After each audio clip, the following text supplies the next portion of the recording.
In 2009, an art collector paid almost $120 million for this iconic painting known as The Scream. $120 million, second highest valued work of art.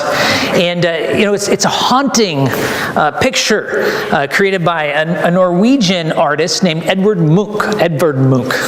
And it really flows out of his own life story. It's sad, really. He lost his mother at the age of 5. His father was emotionally unstable. And his family lived in poverty. And Edvard himself was chronically ill as a child and struggled with anxiety throughout his life. And so he created this work of art. And I think it's become popular because it captures something of what it feels like to be afraid. If left unchecked, fear can enslave us. It stifles any joy out of life. It chokes out every hopeful thought. And so this morning I want to ask you, what is it that you fear? Think about that for a moment. Is it embarrassment? Is it rejection? Do you fear pain, emotional or physical? Fear injury, sickness? Maybe your fears are financial. Worries about poverty. Or maybe you fear death. Whatever it is that you fear, when we give in to those fears, what happens is that those things begin to take the place of God in our lives. They easily become idols to us. Now, a lot of people consider the contents of the book of Revelation to be frightening. But it was written as an encouragement to believers. We've been emphasizing that as we've gotten into our study of the book by calling it knowledge of the future, strength to persevere. The original recipients of the book of Revelation were facing tremendous opposition to their faith, particularly in a city we're going to talk about today, a city called Smyrna. Jesus addressed them in Revelation chapter 2, verses 8 through 11. So I'd encourage you to take a Bible and turn there with me to Revelation chapter 2. And we're going to read this letter that Jesus addresses to Smyrna. Here's what it says, Revelation 2:8. And to the angel of the church in Smyrna write, the words of the first and the last, who died and came to life. I know your tribulation and your poverty, but you are rich. And the slander of those who say they are Jews and are not, but are a synagogue of Satan. Do not fear what you are about to suffer. Behold, the devil is about to throw some of you into prison, that you may be tested, and for 10 days you will have tribulation. Be faithful unto death, and I will give you the crown of life.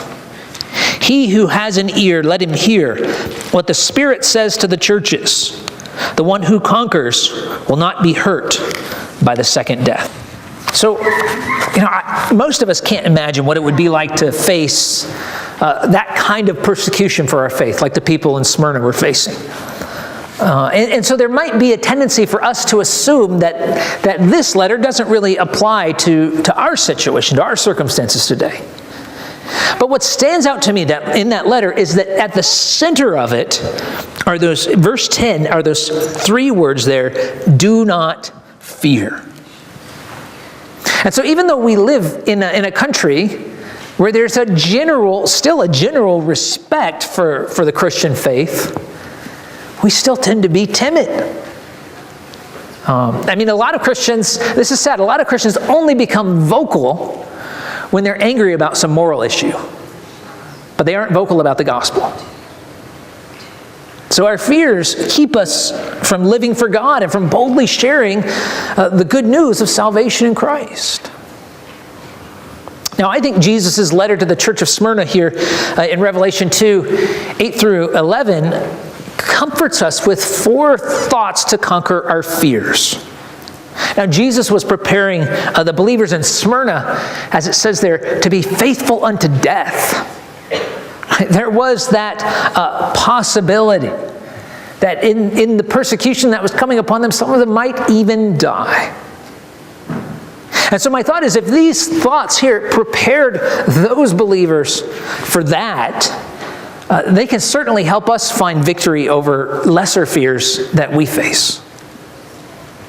So with that in mind, the first thought that I see here is of the power of Jesus. You know, when Neil Armstrong set foot on the surface of the moon in 1969, it seemed as if mankind had broken through this great barrier, right? It demonstrated, it was really a show of power for the United States in the midst of the Cold War. And yet, since that point, you know, there's only been 11 other men who've walked on the surface of the moon. And all of those were over 40 years ago. Yes. So, I mean, this barrier between us and the moon, it wasn't really broken. I mean, any thoughts anybody ever had about lunar colonies or things like that, I mean, we're pretty far removed from that, and nothing like that's happened. So the barrier wasn't broken. It was maybe stretched, but not broken. But when we look at Jesus, on the other hand, he demonstrates his power by shattering the ultimate barrier, death itself. So Revelation 2:8 shows us two ways that Jesus has power over death. Take a look back at that verse there. First, it shows us Jesus has power over death because of his divine nature as the Son of God, because he calls himself there the first and the last. And when he does that, he's expressing the fact that he is eternal. In other words, he's always existed. He will never cease to exist. He is the first and the last. He's not affected by death. He's not affected by decay or age. His power is constant. That attribute of God, his eternality, has always been a source of comfort for believers. Even back in Psalm 90, verses 1 and 2, Moses said this. He said, "Lord, you have been our dwelling place in all generations. Before the mountains were brought forth, or ever you had formed the earth and the world, from everlasting to everlasting you are God." And so even though things in our world are constantly changing, God does not change. He is eternal, and that gives us stability in our lives.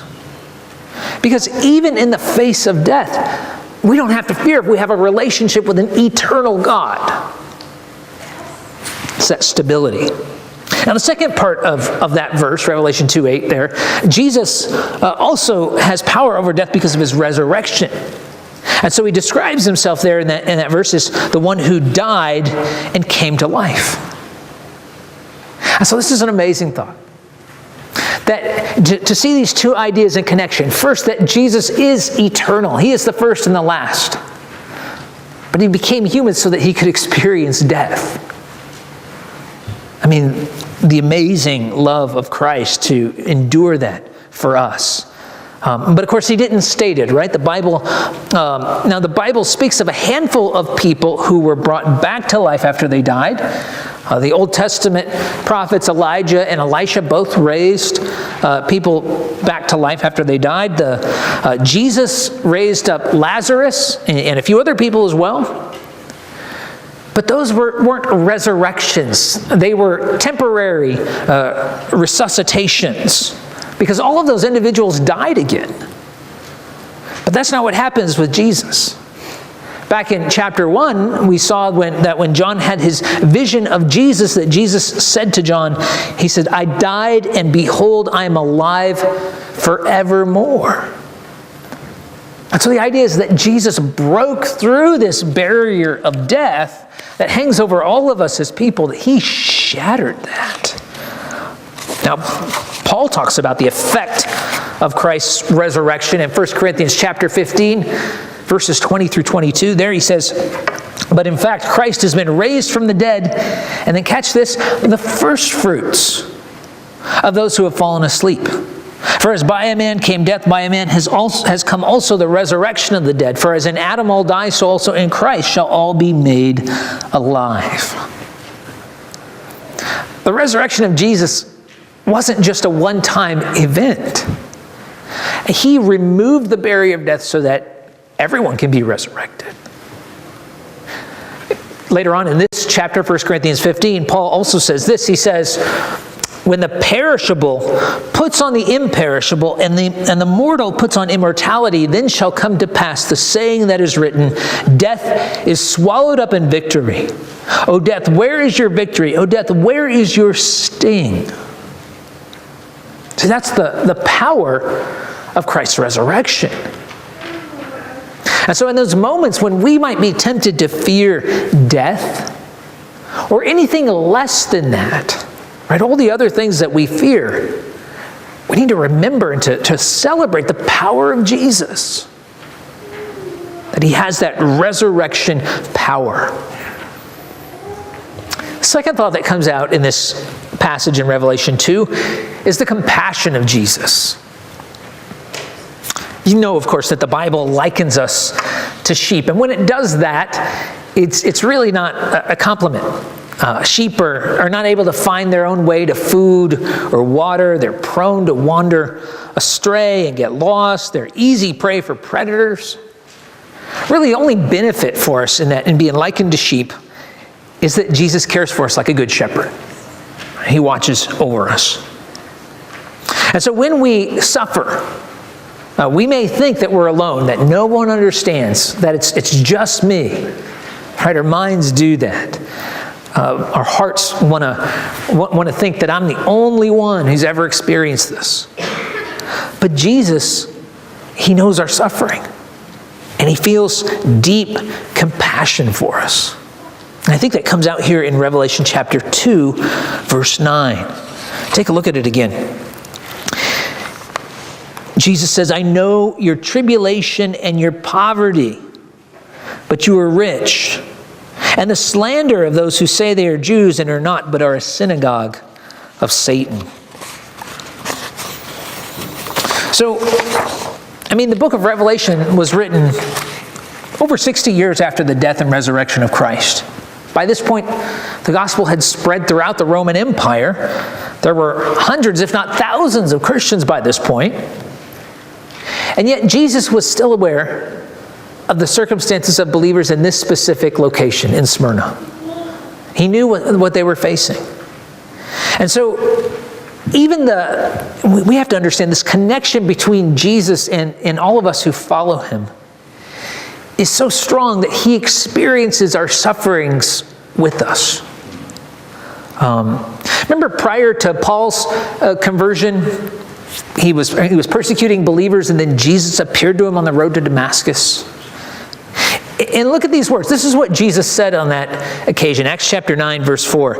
It tells us, and falling to the ground, he, Paul, heard a voice saying to him, Saul, Saul, why are you persecuting me? And he said, who are you, Lord? And he said, I am Jesus, whom you are persecuting. Now, Jesus had already died and risen again and ascended into heaven. He wasn't there on earth for Paul to persecute. Saul was persecuting Christians.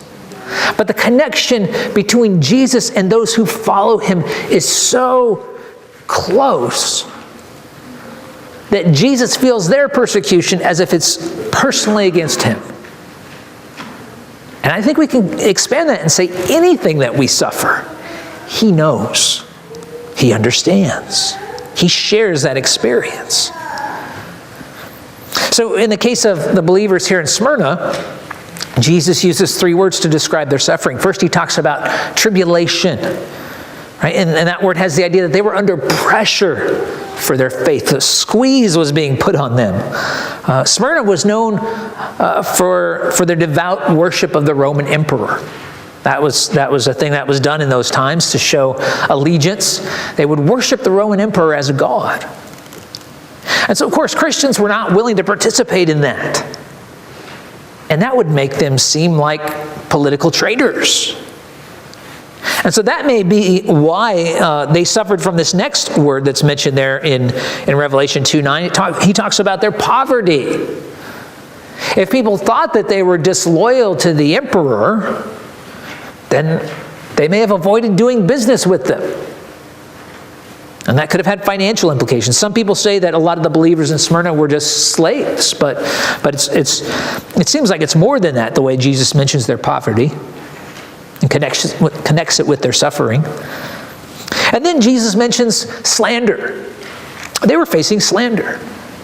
And we don't know specifically what kinds of rumors or accusations were made, but we do know from church history that there were other false accusations that were commonly made during the first century against Christians. Some people accused them of being cannibals because they would eat the body of and drink the blood of Christ, right? The symbolism of communion, of the Lord's Supper. People who were outside of the church, who might hear some of that terminology, would use it as an accusation to say that they were cannibalistic. Some people thought that they might be, that accused them of being sexually immoral, because there was a greater degree of freedom in the church for women. And Paul talks about that in 1 Corinthians. Women, he encourages a little bit of restraint. They were enjoying this freedom in the church. And then, they call each other brother and sister. And you can see how some people might interpret that and turn it into an accusation, a slanderous accusation. So in the city of Smyrna, Jesus specifically says that the slander was coming from the Jewish community. Now, outsiders tended to see Christianity as a Jewish sect. And really, there's good reason for that. Christians accepted all the fundamental teachings of the Jewish faith. They simply believed that Jesus was the promised Messiah of the Old Testament. And so when Jews rejected Jesus, a couple things happened. First of all, as Jesus says, they're no longer true Jews. That's the way he words it there. He says they call themselves Jews and they're not. Right? Because they've rejected the Messiah. They've missed the whole point. But along with that, you could see where Jews would want to distance themselves from Christians and even discredit them. And so, lest there be any doubt in Christians' mind that they're on the right track, Jesus calls those Jews a synagogue of Satan. He's very direct there, and we'll say more about that in a moment. But even in the midst of their suffering and poverty, Jesus says here that these believers in Smyrna are rich. Right? They're rich. Why? Well, when life is going well and you have all that you need, we're tempted to ignore God, to just go through life as if we really don't need Him. But when we go through hard times and we lean upon Christ, it's in those moments that we begin to see how blessed we are. Right? It's like Paul talked about over in 2 Corinthians 12, verse 9. One of my favorite verses, Paul says that Christ said to him, "My grace is sufficient for you, for my power is made perfect in weakness." And Paul responds, "Therefore I will boast all the more gladly of my weaknesses, so that the power of Christ may rest upon me." That's the riches, the power of being weak and being poor. Right? Of that connection with Christ, of being conscious of that and having that spiritual relationship with Him. And so whenever we're tempted to fear any kind of suffering, we need to take thought of that close connection we have with Jesus. He's our compassionate shepherd. Look to that relationship with Him. Rely upon Him. Draw your strength and your riches from that. The next thought that comes out in this passage is of the wisdom of Jesus. Going to the doctor's office is really not an enjoyable experience for most of us. And from an early age, I don't know about you, but I learned that when you go to the doctor, they want to stick sharp things in you. From my perspective growing up, it seemed like that was what it was all about. And of course, if anyone else did that to you, we'd consider it assault, right? But we go to the doctors and we trust that they're going to make us suffer to get us healthy. Isn't that what happens? And we're relying upon their wisdom, that they know what they're doing when they start sticking things into us. So when we face suffering in life, We need to think that way, but even much more so about Jesus. The first part of Revelation 2, verse 10 here gives us the perspective we need. Take a look. It says, "Do not fear what you are about to suffer." And then it says, "Behold, the devil is about to throw some of you into prison, that you may be tested, and for 10 days you will have tribulation." Stop there. So first of all, we need to realize that suffering often comes into our lives at Satan's initiative. Now, in our society, we tend to have a secular mindset. A lot of us push aside, any idea of satanic influence. But here's Jesus talking about the work of Satan. In verse 9, he talks about him being behind these the slanderous attacks coming from Jews.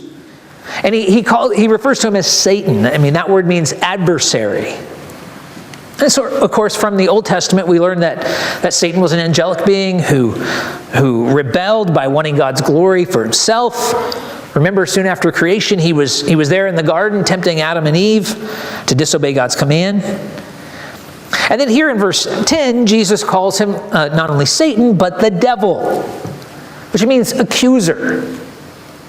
And that reminds us of the account of his work in the book of Job. Remember, Job records the accusations that the devil made against Job before God. It's in Job chapter 1, verse 11. The devil says, "But stretch out your hand and touch all that that's Job, has, and he will curse you to your face." He was making accusations. And so even in that story of Job, we see that Satan was the one who attacked Job, who brought suffering into his life, but that he couldn't do so without God's permission. Right? That God allows it to some degree on certain occasions. And so going back to Revelation chapter 2, verse 10, Jesus reveals that Satan is going to have some of the believers in Smyrna thrown into prison. Now, they were going to experience, it says, 10 days of tribulation, 10 days of intense suffering. And some interpreters think that may be some kind of symbolic reference. But, there's not anything in the text that suggests that. There's really no reason to say that. So I think it's best just to take it as, there really was a brief span of intense opposition that they were going to face. And yet, just as in the book of Job, Satan's not able to act here without God's permission. Jesus says that this trial would happen in order to test them. Well, that wasn't Satan's intent. He wasn't trying to test them. I mean, he's trying to destroy them. Who is it that wants to test them? Well, it's Jesus Christ. It's God. I mean, in his perfect wisdom, he uses even the vicious attacks of Satan to refine their faith. It reminds me of Paul's words in Romans 8:28. Remember, Paul says, "We know that for those who love God, all things work together for good, for those who are called according to his purpose." So when we face suffering, we need to remind ourselves of the wisdom and the sovereignty of Christ. Nothing is outside of God's ultimate control. And he is at work in any trial that comes our way, even if it's initiated by Satan. Then we need to trust the wisdom of Christ and draw strength from that.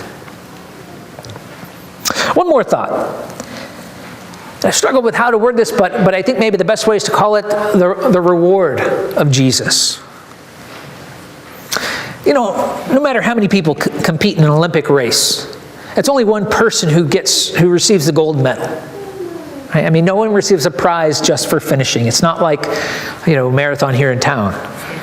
And in ancient times, cities like Smyrna, they held athletic events similar to the Olympics. And the victor wasn't crowned with a gold medal, but with an olive wreath. And so Jesus draws upon that picture here in the second half of verse 10 of Revelation 2:10. He says, "Be faithful unto death, and I will give you the crown of life." And the idea here is we need not fear death because a prize awaits us. It's like a victor's crown, except that it is awarded to everyone who stays faithful, everyone who finishes the race. And that prize, like he says, it's the crown of new life. The prize is new life forever in the presence of God. And so death may be the end of our race here, but it's the beginning of this eternal celebration. Now, in verse 11, Jesus looks at this from a different perspective. Take a look. Again, one more time, he says, "He who has an ear, let him hear what the Spirit says to the churches. The one who conquers will not be hurt by the second death." What does that mean? What is the second death? Well, we talked earlier about Jesus breaking through the barrier of death by his resurrection so that all people, believer and unbeliever, will be resurrected and brought back to life in a physical body, just like Jesus was. Every person has to stand before God to be judged. And so if we can skip ahead to the end of the book for a moment, Revelation chapter 20 describes this judgment. We begin in verse 12. We'll read down through verse 15. There John says, "I saw the dead, great and small, standing before the throne, and books were opened. Then another book was opened, which is the book of life. And the dead were judged by what was written in the books according to what they had done. And the sea gave up the dead who were in it. Death and Hades gave up the dead who were in them, and they were judged, each one of them according to what they had done. Then death and Hades were thrown into the lake of fire. This is the second death." There it is, the lake of fire. "And if anyone's name was not found written in the book of life, he was thrown into the lake of fire." So this second death that we see in Revelation 2, it's a way of referring to this lake of fire, to hell. So some are resurrected to eternal life in God's kingdom, but others are resurrected to face eternal punishment in the lake of fire. The question we should ask is, how do you know whether your name is written in that book of life? That's important, isn't it? How do we know whether we'll receive this crown of life? Well, when we look at it from the image of the book, from God's perspective, the decision's already been made. The book's already written. He chose the names to enter into the book of life. It's not according to what we've done, but according to his grace. It's like Paul says in Ephesians chapter 1, verses 5 and 6. He says that God predestined us for adoption as sons through Jesus Christ, according to the purpose of his will, to the praise of his glorious grace, which he has blessed us, with which he has blessed us in the beloved. So that's from God's perspective. But from a human perspective, this life of faith seems like a daily battle to conquer the trials and temptations that threaten to pull us away from God.